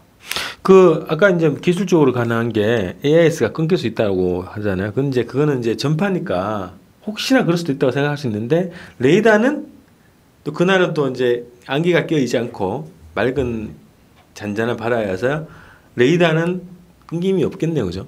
실제로는 그렇죠. 더 정확할 수 있겠네. 그러니까 지금 공개된 레이더 영상 자체가 그러니까 이제 좀 고배속으로 이렇게 돌린 리플레이 영상이지 않습니까? 아니, 원래는 그런 게 아니죠. 그러니까 그걸 JTBC 방송에서 그렇게 리플레이를 한 것이고 실제로는 다 나와 있죠. 심상정 의원실에서 공개한 자료 자체가 고배속으로 되어 있는 자료라서 그게 다 그걸 활용한 방송들입니다. 지금 다 나와 있는 자료들이. 그래서 그 일반 국민들에게 공개된 자료 자체가 그 원본이 아니고 그러니까 이제 심상정 의원실에서 확보한 그 자료이기 때문에 근데 심상정 의원실에서 확보한 자료 자체가 고배속으로 이렇게 돌려진 자료인 것 같아요. 그래서 이제 그거를 보면 이렇게 점으로 표시되는 그래서 끊기는 현상들이 좀 많이 발생을 하고 그리고 축적 자체도 점으로 표시된 게 어디지? 아, 점이 아니라 이렇게 뚝뚝 끊긴다는 거죠. 단절 현상이 많이 발생한다는 거죠. 항적 자체가 부드럽게 이렇게 부드럽게 가는 게 아니라 그렇다는 거죠. 그래서 끊김 현상이 심하다는 겁니다. 그게 이제 실질적으로 이렇게 부드럽게 쭉 가진 않더라도 이게 고배속이기 때문에 굉장히 단절 현상이 많이 발생을 한다는 거죠. 그래서 적어도 이제 그 말씀하신 것처럼 그것이 지그재그인지 아닌지 확인하려고 해도 사실 이게 그 축적이라든지 이런 것도 더 확대된 화면이 필요한 거지 않습니까? 그럼 미세하게 지그재그로 갔을 수도 있는 것이고 혹은 아주 뭐 크게 지그재그로 갔을 수도 있는데 그게 적어도 이제 레이더 항적상 표현이 될 정도로 흔들렸다 이런 게 만약에 확인이 되려면 좀 더 확대된 그런 레이더 항적 그 모니터 화면이 필요한 게 아니냐 이런 레이더 얘기를. 항적과 관련된 거는 사실 레이더 항적을 통해서 저희가 헤딩 값을 이른바 이제 배 선수 방향을 이렇게 이제 파악하는 거는 사실상 불가능하잖아요. 그렇죠. 그건 이제 AIS에 그 기록이 나오는 거죠? AS 신호에 하나의 세트로 들어가 있는 거고 근데 레이더 기록은 그냥 이렇게 모양만 보여주는 거니까. 그렇죠. 그래서 그 맹골 수도를 지나는 과정이에요. 사실 이제 세월호가 침몰한 거는 맹골 수도를 거의 다 나왔다 그래가지고 이준석 선장이 교대를 하잖아요. 그렇게 증거는 되는데 그렇죠. 그러한 바다, 그러니까 이제 조류의 영향이 있는 상황에서 조타에 대한 부분이 되기 때문에 저는 세월호와 유사한 선박 오하마나오를 제주도로 출항시키는 현장 검증을 해야 된다고 봅니다. 그 맹골 수도를 통과해서 가는 그 같은 시간대에 그 실제로 어떻게 되는지 그게 가장 그 한번 하면 깔끔한데 왜 그걸 안 하는 거지? 아 그러네요. 오하마노를 원래 그 항로를 따라 쭉 보내. 그리고 그 VTS도 돌리고 레이더도 돌리고 그때 나오는 기록을 딱 보면 되겠네, 그죠? 네. 그래서 그 짐 똑같이 실어가지고 뜸이다 나와 있잖아요. 평형수, 연료 뭐 이렇게 그러면 침몰할까봐 안 하는 건가? 아 그게 하여튼 그런 검증이 필요하다 이런 거죠. 그리고 조금 하나만 더 부연 설명드리면 그러니까 김지영 감독의 주장을 보면은 이제 지그재그 운항을 하는데 이 지그 왼쪽으로 갔다가 이를테면 오른쪽으로 갔다 그리고 다시 왼쪽으로 간다 뭐 이런 것들이 반복이 되는데 그 시간 간격을 보면 한 10초에서 한 15초 정도 이렇게 왔다 갔다 하지 않습니까? 변증 구간이. 예. 근데 이제 그 현재 공개된 레이더 항적을 보면 이게 고배속으로 돼 있으니까 그 10초에서 한 15초에서 왔다 갔다 하는 모습 자체가 사실 표현은 안 되죠. 그래서 이제 저배속이 필요하다 이렇게 말씀을 드릴 수 있겠네요. 네. 그 이제 배가 세월호가 상당히 크지 않습니까? 길이가 140m고 그래서 10초 만에 이것을 조타할 때 조타하는 것이 헤딩 값에 얼마만큼의 타임 딜레이가 당연히 있을 것 같은데 그런 부분들을 또 고려해서 전체적으로 좀 데이터를 분석할 필요가 있어요. 근데 왜 황당무계하다고 하는지 아직도 이해를 못하겠어요. 예. 자, 그래서 그 황당무계하다는 거를 또 과학적으로 좀 우리가 반박할 수 있게 검증을 해가지고 다음 방송에서 좀 얘기를 좀 더 해보죠. 자, 이 김정 감독의 주장에 대해서 간단히 좀 언급했고요. 오늘은 우리가 몇 차례 뭐 방송에서 중간중간 다루긴 했어요. 뭐 AIS 항적도가 뭐 조작됐고 뭐 삭제되고 뭐 이런 얘기들. 그래서 증거들이 왜곡, 조작, 삭제 뭐 이런 여러 가지 의혹들을 받고 있죠. 그래서 핵심적으로 오늘 이제 사라진 증거들을 좀 모아서 좀 제기를 드리는데, 여러분들 뭐 재판 과정이 지금 보도도 좀 잘 안 되고 있지만 재판 과정에서 핵심적으로 파헤쳐야 될 의혹들에 대해서 정확하게 지금 해명이 안 되고 있는 상황이죠. 그리고 검사의 조사에서도 여러 가지 제기된 의혹들을 다 조사를 안 한 것 같고요. 어쨌든 재판은 진행되고 있는데 이 과정에서 반드시 밝혀내야 될 여러 가지 의혹들에 대해서 우리가 계속 얘기를 해오고 있는데, 오늘은 거기서는 또 증거들에 대해서, 사라진 증거들에 대해서 좀 모아가지고 또 좀 말씀을 드리려고 합니다. 그래서 반복일 수도 있고 예전에 이제 간간히 이제 얘기했을 수도 있겠는데, 오늘은 이 증거들에 대한 조사, 검증, 분석 이런 것들이 필요하다고 보는 거고, 그래서 그걸 좀 강조하기 위해서 오늘 이 코너를 좀 마련을 했습니다. 자, 사라진 것들 여러 가지 이제 있죠. 뭐 CCTV 뭐 그리고 항적도 뭐 레이더 뭐 다 포함돼서 핵심적으로 이 증거들은 반드시 복원하고 규명해야 된다. 이런 것들 좀 모아서 좀 말씀드려 보겠습니다. 자, 시작하죠. 예, 그러니까 기본적으로 이제 사라진 증거들, 이 세월호 관련해서 사고 원인 규명이 안 되는 가장 핵심적인 게 증거들이 굉장히 불충분하고 혹은 계속 은폐되거나 이런 의혹들을 많이 받고 있는 과정인데요. 그 중에서 일단 그 AIS 신호 관련해서는 한번 다룬 적이 있어서 좀 제외를 하고, 기본적으로 이제 가장 또 중요한 자료 중에 하나라고 할 수 있는 이제 교신 녹취록 관련해서 좀 두 가지를 제기를 하려고 합니다. 첫째는 이제 진도 VTS 교신 녹취록 관련된 의혹, 그리고 두 번째는 그 제주 VTS 관련해서 교신 녹취록 의혹이 있다. 근데 왜 이렇게 두 가지로 되냐면, 기본적으로 이제 세월호가 그 시청자 여러분들도 기억을 이렇게 돌이켜 보시면, 세월호가 최초에 그 선장들이나 이제 그 선원들이 진술을 했을 때 우리가 교신을 할 때 제주도로 제주 관제탑으로 우리가 채널을 맞춰놓고 계속 운행을 했다, 이렇게 주장을 해서 제주 VTS 관련된 교신 기록이 필요하다라는 것이고, 두 번째는 그 사고 수역 자체가 이제 진도 VTS 관할 수역이지 않습니까? 그래서 이 사고 수역 관련해서 일어났던 여러 가지 정황 증거들, 이런 것들이 교신 기록을 보면 알 수가 있는데, 실제로 보면 이런 것들이 삭제가 되거나 혹은 편집되었다라는 의혹, 그리고 실제로 이게 일정 부분 사실로 밝혀진 것도 있고, 그래서 그런 부분들 중에서 좀 더 저희가 주장할 수 있는 건 없겠는지, 이런 것들을 좀 더 살펴봤습니다. 그래서 우선은 첫 번째로 이제 진도 VTS 교신 녹취록 관련 의혹부터 좀 살펴보겠습니다. 기본적으로 이제 교신 녹취록이 처음 공개된 것은 그 4월 20일이었습니다. 그래서 사건이 발생하고 이제 닷새째 되던 날이죠. 그래서 범정부대책본부에서 오전 9시 6분부터 38분까지의 32분치 녹취 파일만 공개를 했습니다. 왜 그러냐? 그러니까 이것이 처음에 사고 발생 시점을 저희가 이제 추정을 할 때는 기본적으로 학생이 그 사고 신고를 한 건 52분경이었죠. 그리고 이제 세월호가 변침을 시작한 것은 48분, 49분경 이렇게 되어 있는데, 진도 VTS 측과 처음으로 세월호가 교신한 것이 9시 6분이었다라고 하면서 9시 6분부터 38분 정도까지만 녹취 파일을 공개를 했습니다. 그래서 당연히 이제 국민적 의혹이 일었죠. 왜 이거밖에 공개를 하지 않느냐. 진도 관할 수역에 들어간 게 7시 8분 정도였는데. 이렇게 얘기를 하면서 했는데, 그 전에는 교신 기록이 없다.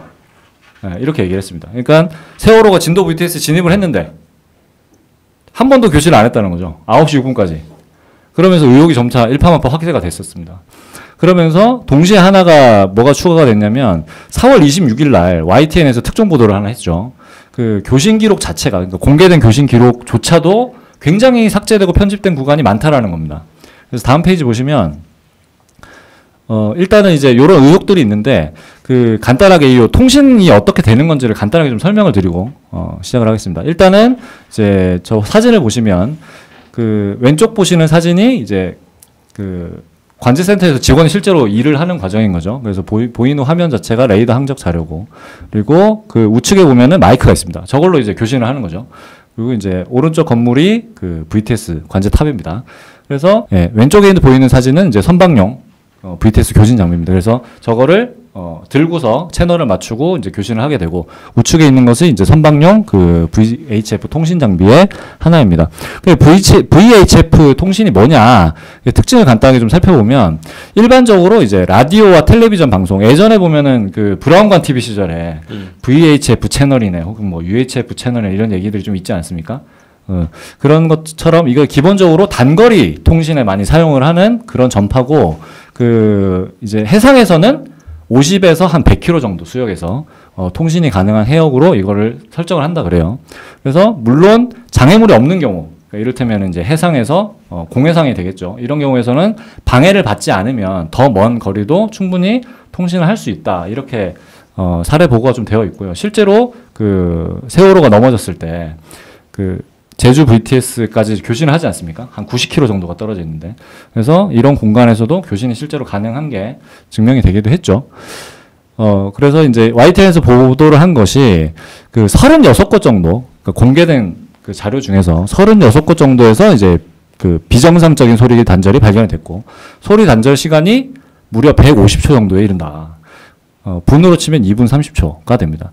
그래서 숭실대 배명진 교수께서 이걸 분석을 했는데, 이 단락, 소리가 끊어진 구간을 일반적으로 이제 그 전문용어로 사일런스 구간 이렇게 표현하는데, 이런 구간이 소리에서 나타난다면 그것은 의도적이든지 혹은 자연적이든지 소리의 삭제나 삽입이 반드시 존재를 하는 것이다. 이렇게 분석을 합니다. 그래서 그런 구간이 전체 2분 30초가량이 된다라는 거죠.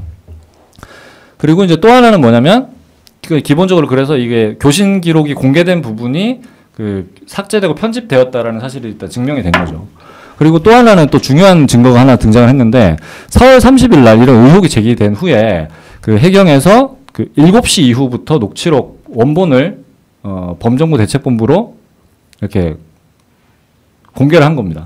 일반 전체를 다 일반 국민에게 공개를 한 것이 아니라 열람을 할 수 있도록 공개를 하고, 근데 노컷뉴스에서 요거를 전체 구간을 다 들어본 거죠. 기본적으로 다 들어보면서 하나가 그 해경이 공개한 녹취록 중에서 해군 관련 기록이 누락된 사실이 확인이 됩니다. 그래서 어떤 거냐면, 그 9시 4분 7초 정도에 그 사고 해역에서 약 60km 정도 떨어진 목포항 인근에서 해군 함정 한 척이 목포 해경과 교신한 내역이 녹취록에서 들리게 된 거죠. 근데 이게 뭐냐면, 출항하는 해군입니다, 감도 있습니다 라는 내용이었다고 해요. 근데 그 해경에서 공개한 녹취록 내용을 보면 9시 4분 내용이 아예 없습니다. 그래서 9시 3분에 이제 광양 5호하고 그 교신한 기록이 있고, 9시 5분 정도에 그 섬사랑 9호라고 하는 선박과 이제 교신한 기록이 있는데, 9시 4분은 아예 교신 기록 녹취록이 없는 거예요. 그러니까 한마디로 이 구간에서 해경이 그 공개한, 일반 국민에게 공개한 교신 녹취록에 이거 자체가 삭제되고 편집됐다라는 사실이 또 한 번 증명이 된 거죠. 그래서 이렇게 되면서 이것이 계속 밝혀지게 되는데, 해경이 그 실제로 이 삭제되고 편집된 의혹이 일면서 그 해경이 해명을 의혹을 하는데 거짓말로 해명을 하는 거죠. 그게 뭐라고 하냐면, 그 해양경찰에서 운영하는 저 페이스북입니다. 어떻게 주장을 하냐면, 선박 위치 정보나 선명, 그러니까 이제 선박 이름이죠. 이런 개인 정보가 포함이 되어 있어서 위치 정보의 보호 및 이용에 관한 법률, 요 법률을 적용을 하면서 그 개인 정보를 보호하기 위해서 그런 구간들, 그런 내용들을 삭제한 거다라고 해명을 합니다. 근데 이 해명이 나중에 또 잘못된 것이라고 밝혀지는 거죠. 그 어떻게 되냐면, 그 해양수산부 관계자가 확인 취재를 하는데, 그 기본적으로 선박 위치 정보는 아까 말씀드렸던 그 개인정보 이용에 관련된 법률에 근거해서 공개를 하는 것이 아니라, 선박의 위치 정보는 당연히 선박안전법에 따라 처리된다라면서 이걸 확인을 합니다. 그래서 선박안전법을 확인을 해봤더니, 선박 모니터링 시스템이라든지 이런 것들은 기본적으로 선박 안전 정보나 뉴스의 제공 목적에 의해서 공개될 수 있다. 그래서 이것에 따르는 것이 맞다라고 해양수산부, 정부에서 확인을 해주는 거죠. 그러니까 한마디로 해경이 말한 것이 전부 다 거짓말이었다. 녹취록 자체도 거짓말이었고, 그것이 실제로 삭제 편집됐다고 해명한 내용도 거짓말이었다가 되는 겁니다. 그래서 실제로 저희가 그래서 이 사라진 녹취록 기록 중에서 과연 세월호 관련 내용이 과연 없었을까? 요거를 좀 추정을 한번 해봤습니다. 그 기본적으로 이제 녹취록 내용들을 보면 그 여러 가지 교신 내용들이 나오는데 그 중에 가장 많이 나오는 내용이 일반적으로 그 선박 진입 보고 있지 않습니까? 뭐 진도 VTS 관할 구역으로 선박이 진입할 때 우리가 지금 들어왔다 이런 내용이 하나가 있고 또 하나는 진도 VTS에서 그 관할 수역의 모든 배들에 공지하는 공지사항 이를테면 진도 관할 수역에서 현재 날씨가 어떻고 현재 조류 방향이 어떻다 이런 내용들을 공지하는 내용이 또 하나 존재합니다. 그리고 또 하나 이제 굉장히 놀라운 사실은 뭐냐면 그 진도 VTS에서 많은 선박들에게 현재 당신의 배 주변에 어선들이 굉장히 많으니까 대피해라, 주의해라 이런 내용들을 굉장히 보도를 많이 합니다. 네. 그리고 또 하나 내용은 뭐냐면 이제 선박들이 교차하는 지점에서 선박 사이의 교신 내용 이런 것들이 이제 공개가 된 게 있는 거죠. 그래서 저희가 크게 보면 이 두 가지 내용, 그러니까 어선과의 교신 내용, 어선에 대한 주의 내용, 요것이 하나가 존재할 가능성이 있겠다. 그리고 또 하나는 뭐냐면 세월호가 다른 선박과 근접 통과할 때 서로 이제 교신한 내용이 없을까?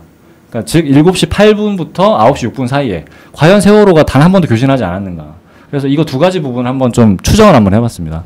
그래서 일단 공개된 그 레이더 항적 자료를 근거를 해서 그 근접 통과한 지점이 없는가 이걸 좀 살펴봤어요. 두 가지 지점이 있더라고요.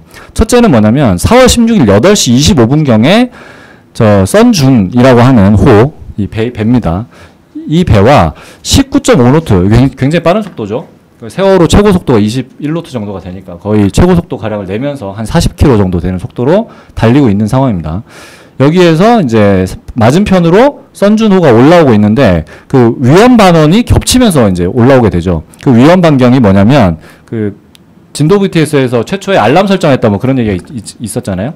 그래서 그 세월호에서 최초에 이제 세월호가 진도 VTS 관할 구역을 설정을 하면서 세월호가 평상시에 우리 관할 수역을 많이 이동을 하는 배이기 때문에 세월호를 클릭을 해가지고 위험 반경에 접근하면 알람이 울리도록 설정을 해놨다 이런 얘기를 하지 않습니까? 저것이 이제 그 세월호 그 둘레에 둘러져 있는 저 원이 위험 반원입니다. 겹치면 안 된다는 거죠. 저게? 그렇죠. 겹치면 알람이 울린다는 거죠. 그런데 교신 내용이 과연 없겠냐. 근데 이제 썬준호와 실제로 교차하면서 지나간다는 겁니다. 그리고 세월호 뒤를 따르던 둘라 에이스하고 실제로 썬준호가 교신을 해요. 그러니까 그 같은 시간대죠. 8시 25분 방금 세월호가 교차하는 지점에서 썬준호가 둘라 에이스, 그러니까 이제 세월호 뒤를 따르고 있던 둘라 에이스죠. 둘라 에이스와 교신을 한 기록이 있다라는 거죠. 그래서 한번 살펴보면은 둘라 에이스가 썬준호를 호출합니다. 그러면서 이제 귀선 전방에 둘라 에이스가 있는데 어떻게 이동을 할 거냐라고 물어보면서 썬준호가 좌연 대 좌연으로 가자. 그러니까 한마디로 우리가 우측 통행할 테니까 당신도 우측 통행해라 이 말입니다. 그래서 우리가 우측 통행할 테니까 이제 부딪히지 않도록 주의를 해야 된다 이런 얘기를 하는 거죠. 그래서 이런 정황들이 있는 걸 봤을 때 실제로 8시 25분 당시에 썬준호와 세월호 요 사이에도 8시 25분 전에 근접 통과를 하기 전에 이미 그런 교신 기록이 있지 않았을까라고 얼마든지 좀 추정을 할 수 있다. 그러겠네요. 네, 그렇죠. 근데 그거는 공개가 안 됐죠. 없어요. 공개된 내용 중에 없는 거죠. 아예 언급 자체가 안 된다. 네, 언급 자체가 없어요. 등장을 하지 않는 거죠. 세월호 자체가. 삭제를 했을 가능성이 높은 거네요, 그럼. 그렇죠. 삭제가 됐을 가능성이 있다. 이렇게 주장을 하는 거죠. 8시 25분 전에. 네, 그렇게 좀 볼 수 있을 것 같고요. 다음 페이지 보시면 이제 두 번째 교차 지점입니다. 10분 후입니다. 10분 후. 10분 후에 세월호가 맹골수로로 진입을 하게 되는데 이때 역시 비슷한 속도입니다. 19.3노트의 속도로 삼형호와 근접 교차를 하는 지점이 있어요. 역시 이 부분에서도 알람이 울렸겠네. 그렇죠. 위험 방향이 겹치지 않습니까? 위험 방향이 겹치면서 통과를 하는데 8시 35분 주변 시간대에서도 하나도 등장을 하지 않습니다. 세월호 자체가. 이를테면은 진도 VTS에서 경고를 했을 수도 있고 또는 삼형호와 세월호 간에 어떻게 우리가 우측 통행하자 이런 얘기들을 주고받았을 가능성이 충분히 있는데도 불구하고 전혀 그런 얘기가 등장하지 않는 거죠. 그거 알아요 혹시? 이게 배와 배끼리 교신을 하면 그게 어디에 저장되는 거지? VTS 저장되나? 진도 VTS로 다 그렇게 저장이 되는 거죠. 거예요? 왜냐하면 공용 채널을 쓰는 거니까. 네. 그러겠네요. 그래서 전혀 존재하지 않는다라는 겁니다.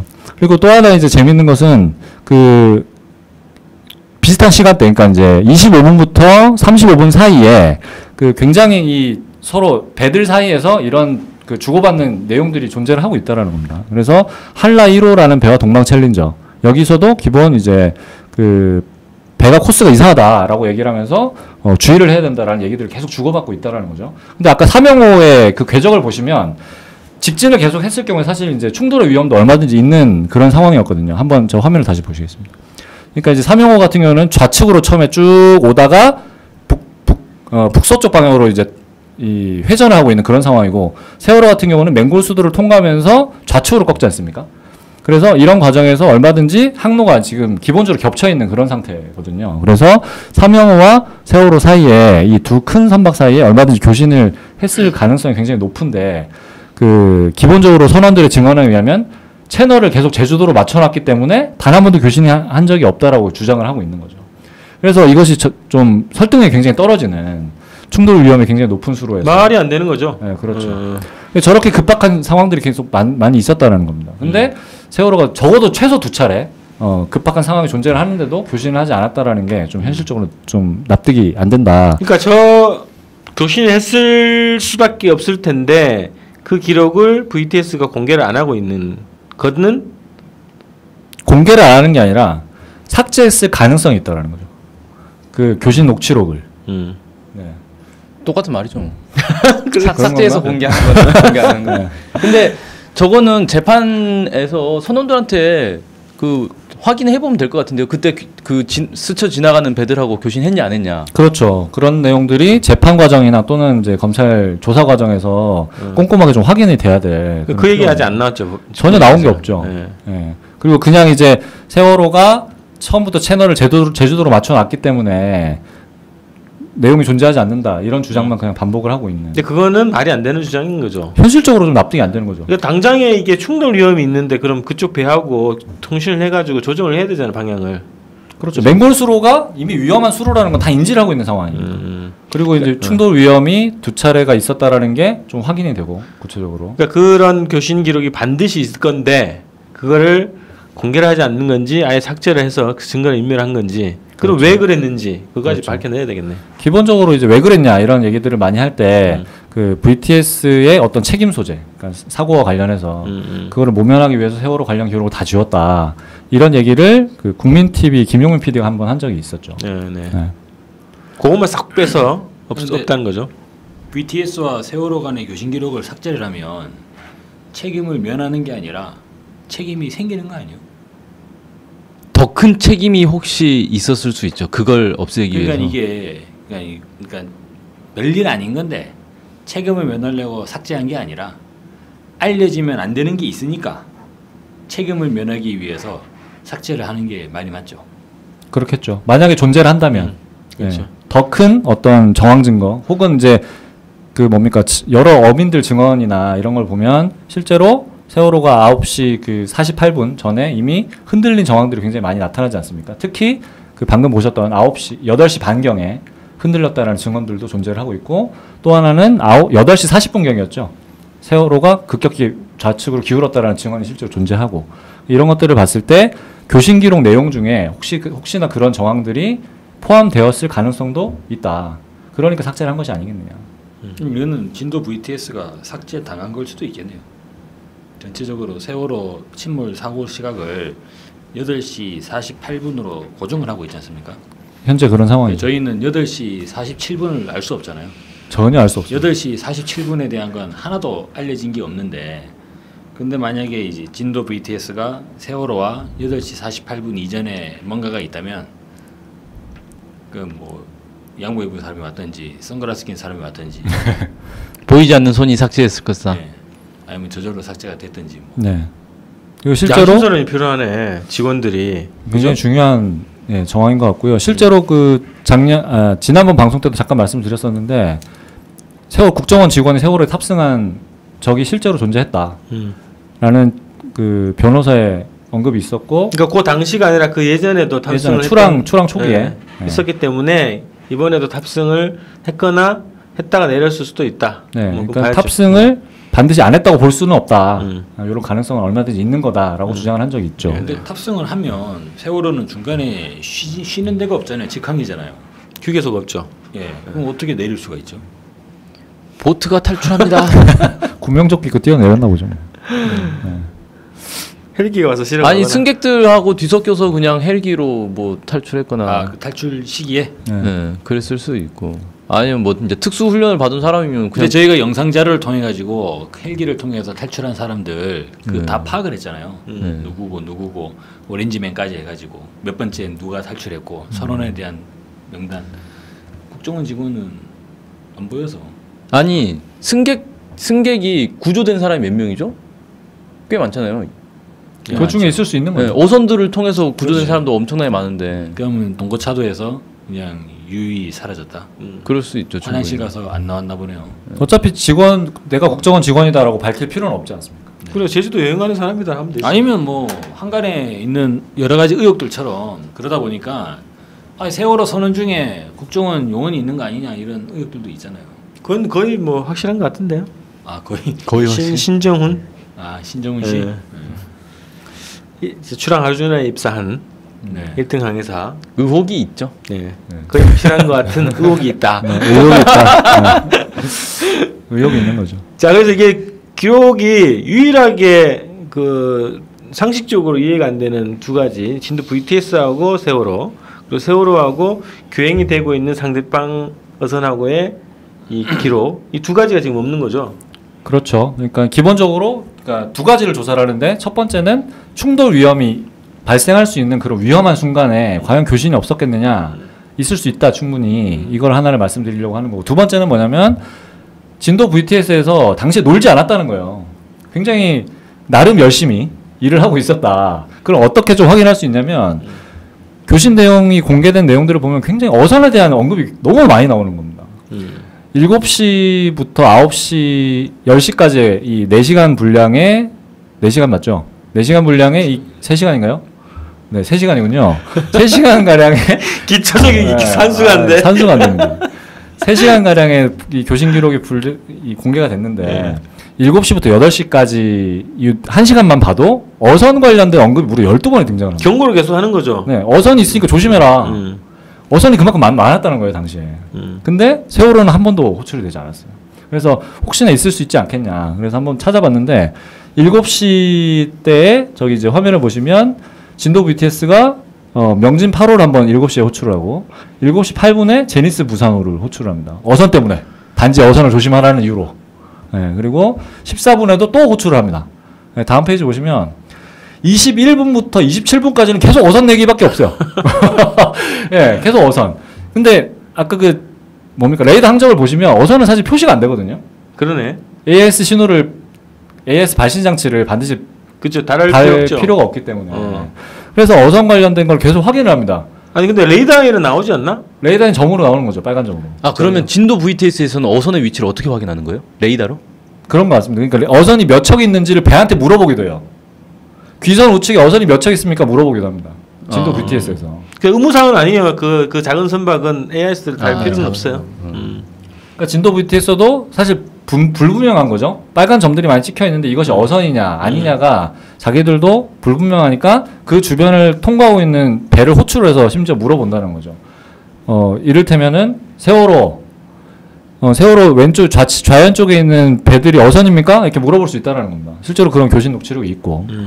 네. 그 보세요. 저기 보시면 삼영호가 아까 등장했던 삼영호가 다시 등장이 되죠. 근데 삼영호 여기 진도 VTS인데 귀선 전방에 안송호라는 어선이 확인되냐 이런 내용들이 있는 거죠. 네, 이름까지 확인되는 걸 봐서는 저런 배들은 좀 약간 큰 배들이 아닌가 싶고요. 네, 그렇습니다. 그래서 기본적으로 어선 관련돼서도 세월호랑 교신했을 가능성이 얼마든지 있는 거다. 그러네요. 라는 겁니다. 네, 그래서 근데 이런 것들이 전혀 등장하지 않는. 아니 그러면 결과적으로는 너무 바빠서 역으로 진도 VTS가 이런저런 선박 어선과 이제 충돌 위험이 있는 선박들에게 고지를 한다는 너무 바빠서 미처 세월호에게는 유일하게 세월호에게만. 네, 혹시나. 그리고 어차피 세월호만. 그리고 세월호 외에 또 교신 한 번도 하지 않은 선박이 또 있는지 이런 부분은 살펴봐야겠네요. 살펴볼 필요는 있죠. 필요가 있는데 기본적으로 그 가능성이 충분함에도 불구하고 세월호가 2시간가량 단 한 번도 등장하지 않는다. 근데 진도 VTS 사람들은 그렇게 열심히 일을 했다면 왜 CCTV는 돌려놓고 왜 그랬죠? 그러니까 제가 말씀드리고자 하는 거는 아무 일도 안 한 건 아니라는 거죠. 최소한의 어떤 그 어선에 대한 관리라든지 이런 것들은 다른 배들과 계속 하고 있었다. 아니 그 VTS 직원들 정말 고생 많으십니다. 고생 많이 하셨는데 지금 이런 그 추궁을 받고 있잖아요. 그렇죠. 그래서 명예를 회복하기 위해서라도 양심선이 필요하시고 그리고 오늘 교신기록 얘기를 딱 들어보니까 아 중요한 거네. 그죠? 다시 한번 이게 각성이 되는데. 그렇죠. 이제 기본적으로 교신 기록이 굉장히 삭제된 부분들이 아까 존재를 한 것이 이미 증명이 됐지 않습니까? 그래서 그런 부분들이 뭐 고의로 삭제가 됐던지 혹은 자연적 현상이든지 간에 실제로 해군 관련된 내용이 삭제가 된 게 드러나기도 했고 그래서 그 지금 공개된 내용 이외에 얼마든지 다른 내용들 존재를 할 수 있다. 요거는 확실하다 보이고요. 교신 기록이 중간중간에 삭제가 되고 편집이 되면 스토리 자체가 변해버리잖아요. 그렇죠. 통화 내역을 중간에 자르고 갖다 붙이고 무슨 뭐 조선일보 기사 쓰는 것도 아닌데. 근데 그러면은 완전히 다른 얘기로 이제 재가공될 수가 있기 때문에. 근데 그럼에도 불구하고 세월호 관련 내용은 없다는 거잖아. 그렇죠. 그러니까 교신 내용들이 쭉 존재를 해야지 기존의 여러 가지 진술 내용들 아까 말씀드렸던 뭐 8시 40분에 배가 기울었는지 이런 것들도 교차 검증이 가능하다라는 건데 그런 것이 세월호 자체가 아예 등장을 하지 않음으로써 오히려 의혹이 더 키워지는 그런 상황이 조성이 된 게 아니냐. 그래서 애초에 그 해경이 거짓말로 해명을 한 것처럼 이것이 어떤 뭐 개인 정보 때문에 삭제한 건 아니라는 거죠. 왜냐하면 선박의 기본 안전을 위해서는 공개를 하는 게 맞고 그리고 기본적으로 예전 과거에도 그 교신 기록이라든지 이런 것들은 아무런 의혹 없이도 공개된 사례들이 있고 이렇기 때문에 삭제되지 않은 그런 내용들이 충분히 검토가 돼야 된다. 그래서 제주 VTS 직원들은 정상적으로 했어요. 교신을 다 했는데 이걸 해경에서 정치로 판단을 해가지고 어떤 그 국정원하고 협의하에 이거를 삭제하고 은폐했을 가능성이 매우 높아 보이네요. 그렇죠. 그렇게 의혹을 제기할 수 있겠죠. 진도 VTS 직원들 정말 열심히 했어요. 제가 볼 때는.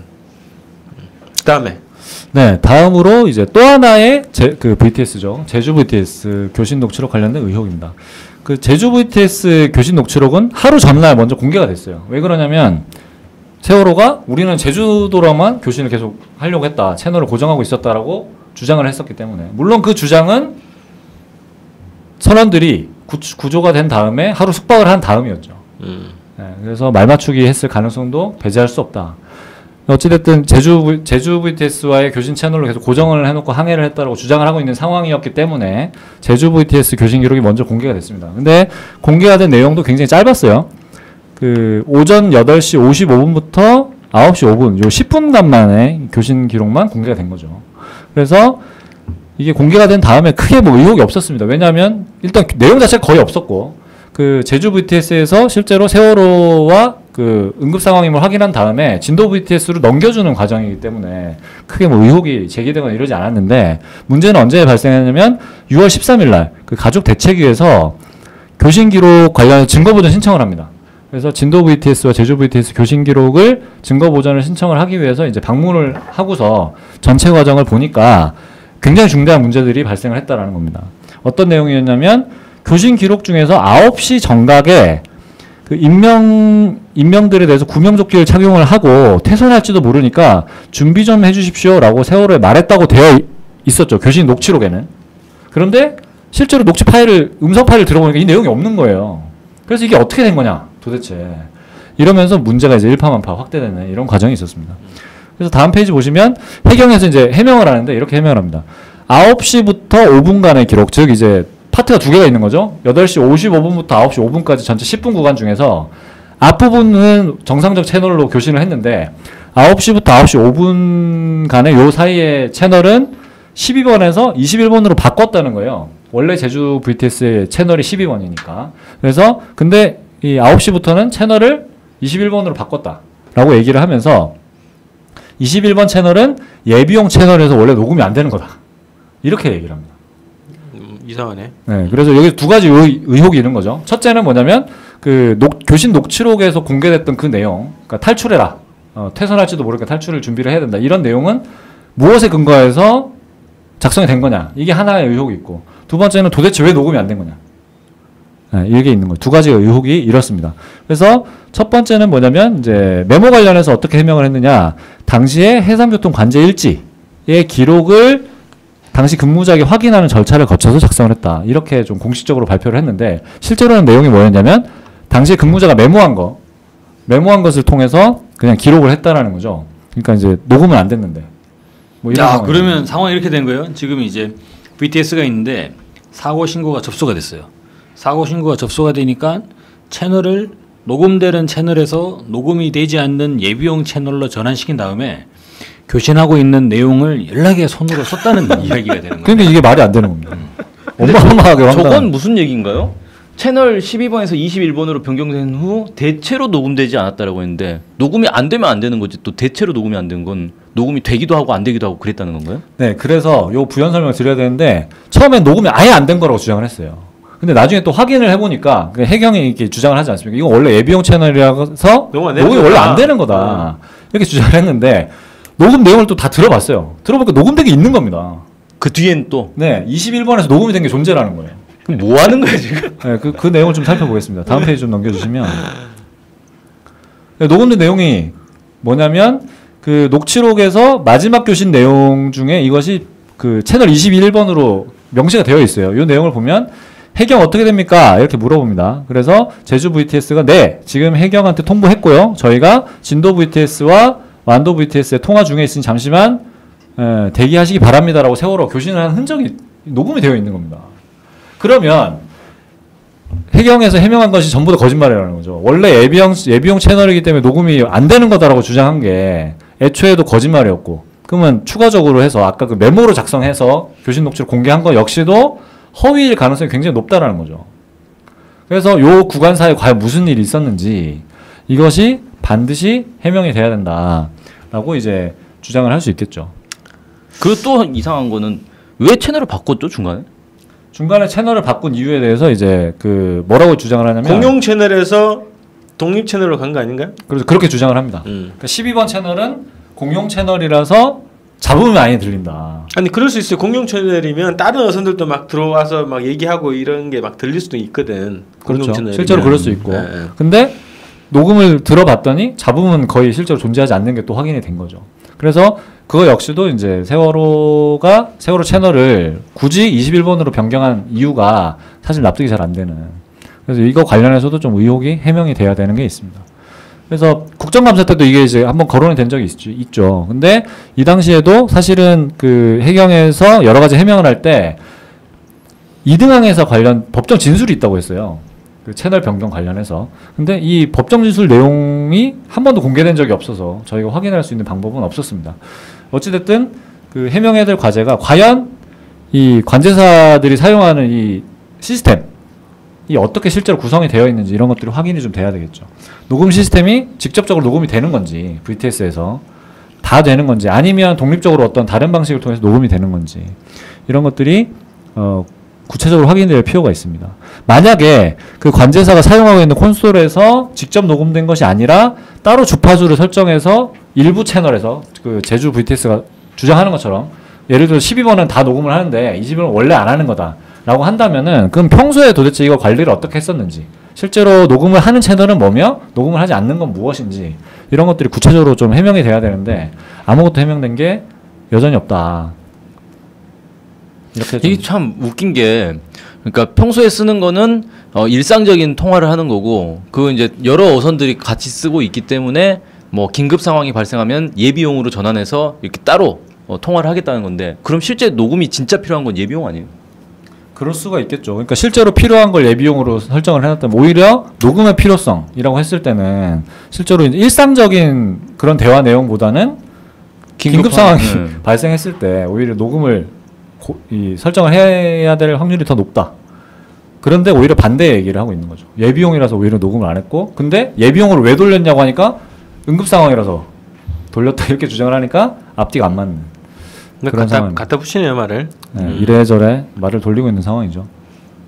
그래서 이게 지금 얘기 들어보니까 저도 이거는 막 복잡해가지고 막 녹취록 대화로 막 많잖아요. 뭐 이게 나오세요 하니까 이제 좀 지겹기도 하고 그래서 많이 안 봤는데 지금 얘기 딱 들어보니까 여기에서 사고인 시각이 딱 나올 수 있겠네 이게 공개가 되면 드러나면 그죠? 그렇죠. 만약 공개적으로 교신된 내용이 있으면 일부라도 그렇지 있겠지. 네. 있을 수밖에 없는 구조네요 지금. 삭제한 원인 중에 또 하나가 그 정부 컨트롤 타워에서 사고 시간을 지금 48분에서 52분 사이로 고정을 해놓고 그렇죠. 그 이전 자체는 아예 현재 조사조차 안 하고 있는 이런 상황이다 보니까 이것이 공개가 만약에 된다고 하면 굉장히 일파만파. 혹시 거기에 그 박한결 항해사의 진술처럼 나오는 검은 물체? 있나요? 근데 저기 검은 선박. 물체는 뭐죠? 이런 그런 게 있나? 여기 무슨 군사훈련 중이에요? 그런 네. 진술? 아 수많은 패러디 진술이 나오겠는데 VTS 해가지고. 이것도 전부 다 정부가 말이 안 하니까. 그냥 말해주면 되는 건데. 그러게요. 그러니까 공개를 그냥 하면 되는 걸 안 하다 보니까 오히려 의혹만 계속 증폭되는 안타까운 상황이죠. 그러니까 지금 얘기하는 건 이런 거잖아요. 지금 사고 시각 8시 48분으로 딱 맞춰져 있기 때문에 그 이전에 교신 내용이 다른 어선들을 하고의 교신 내용이 있는데 유독 세월호하고의 교신 내용은 없다는 거잖아. 전혀 존재하지 않는다. 네. 네. 현재. 네. 근데 그 기본적으로 녹취 원본 관련해서 6월달에 증거보전 신청을 했어요. 그래서 확보를 하고 있는 것으로 알고 있는데 추가적으로 검증 작업이 현재 진행되고 있는 게 있나 이런 의문이 좀 들긴 합니다.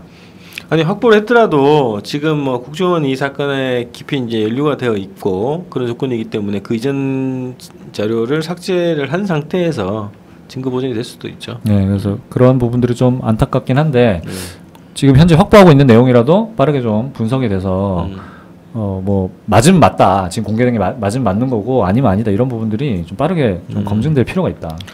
예, 그래서 교신 기록에 지금 그 핵심 증거들 정황들이 포함되어 있을 가능성이 매우 높기 때문에 이것을 되게 주목을 하고 반드시 재판 과정, 조사 과정에서 확인을 해야 되고 확보를 해야 되는 또 과제가 있네요. 네.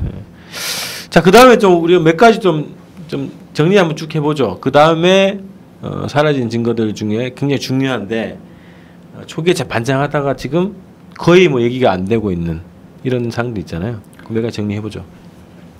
가장 대표적인 게 이제 그 선장이 기본적으로 사고 당일날 밤에 해경 숙소로 묵지 않습니까?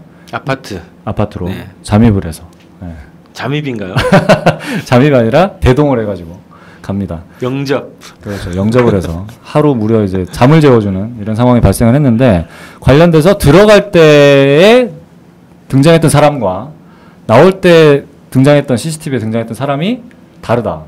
이런 의혹이 아주 초기부터 제기가 됐었죠. 근데 중간에 CCTV 화면이 2시간가량 삭제되었다.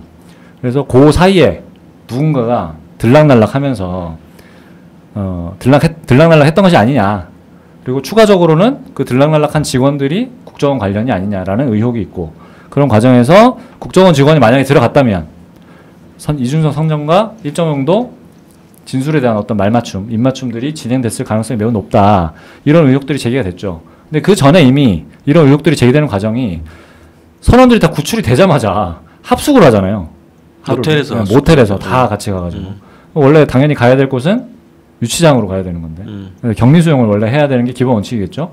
근데 모텔에다 투숙을 같이 시키는 한편에 그 세월호 선장은 아주 특별 대우를 하면서 그 해경 관련 그 자택으로 아파트로 같이 데리고 가면서 CCTV가 갑자기 사라지니까 의혹이 당연히 제기될 수밖에 없는 그런 상황인 것 같습니다. 관련해서 그 국정조사 때 이게 당연히 언급이 됐겠죠. 언급이 됐는데 국가정보원 또는 이제 법무부 이런 관계자들이 나와서 관련 화면이 아예 없는 건 아니다 라고 얘기를 하면서 그 지지직하기 때문에 잘 확인이 안 되는 것일 뿐이지 삭제된 것은 아니다 뭐 이런 얘기를 해요. 근데 그 지직하는 내용조차도 한 번도 공개된 적이 없는 네, 역시 그래서 만약에 국정원이 갔다면 한 명만 간 게 아니고 여러 명이 갔을 건데 기술진이 같이 간 거예요.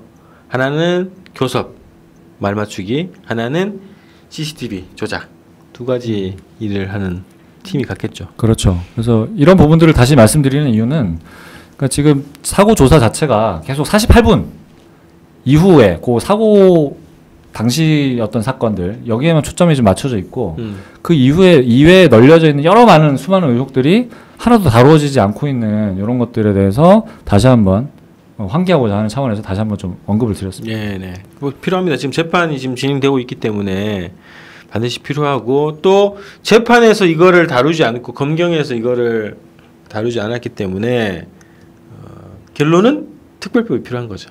그렇죠. 또 한 가지는 이제 그 카카오톡 내용이라든지 그 유가족들 분들께서 확보하고 있는 그 핸드폰 영상 그리고 여러 가지 사진 자료들 이런 것들도 적당한 기회가 되면 공개가 돼서 이것이 실질적으로 검증이 되고 교차 검증 여러 가지 경로를 통해서 교차 검증 되어야 된다.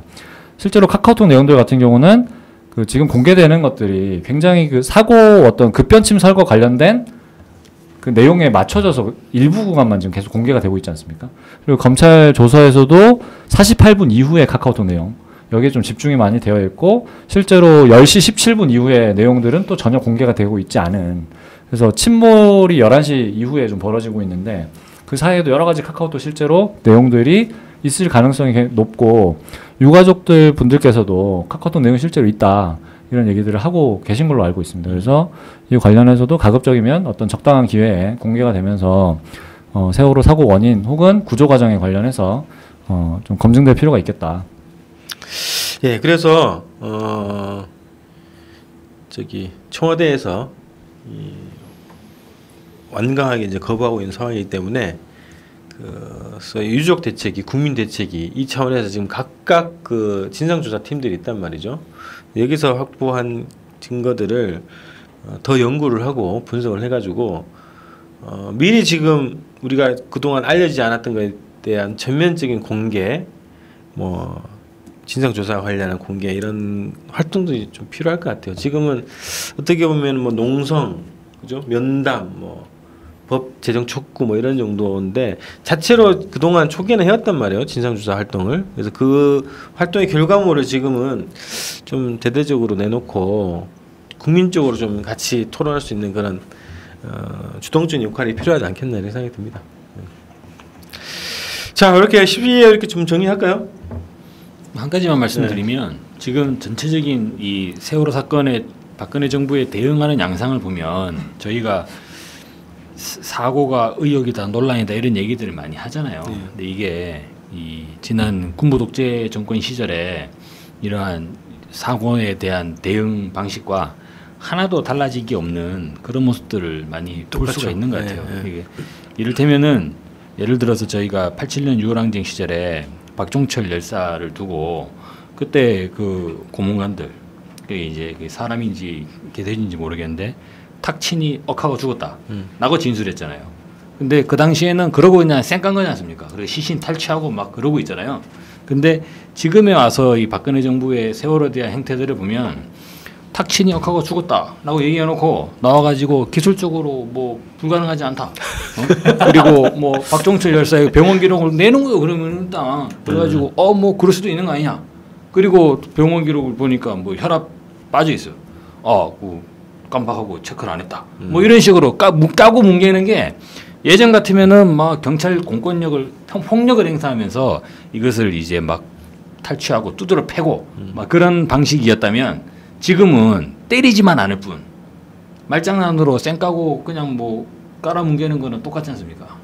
그런 면에서 표면적인 방식에서 이 물리적 폭력이 행사되지 않는 뿐 물리적인 폭력이 언어 폭력과 무시 이른바 이제 아주 이 사람을 분노케 하는 그런 언어 폭력으로만 변환됐을 뿐 양상은 똑같다 그런 생각이 들어요.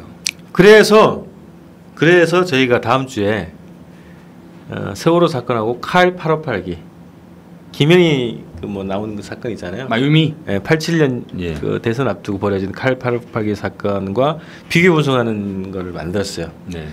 그때 행태. 네. 그때는 뭐 안기부잖아요.